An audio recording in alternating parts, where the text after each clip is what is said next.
श्लोक 8.5 अनन्तकालो च ममेव स्वरमुक्तकलेवरं ज प्रयति स मध्वं जति नश्चत संशय. Translation: and whoever at the end of his life quit this body, remembering me alone, at once attain my nature. Of this there is no doubt. Shloka 8.16 Abraham भुवनल्लोक पुनरावर्तित Arjunan ममोपेत्त तकन्ते पुनर्जन्म न विद्यते. From this highest planet in the material world down to the lowest, all are places and misery wherever repeated birth and death take place. But one who attained on my abode, a son of Kunti, never talks birth again.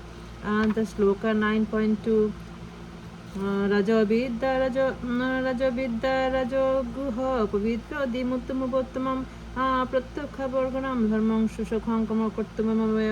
Translation: This knowledge is the king of education, the most secret of all secrets. This is the purest knowledge, and because it gives direct perception of the self by realizing, it is the perfection of the religion. It is everlasting, and it is joyful performed. Hare Krishna.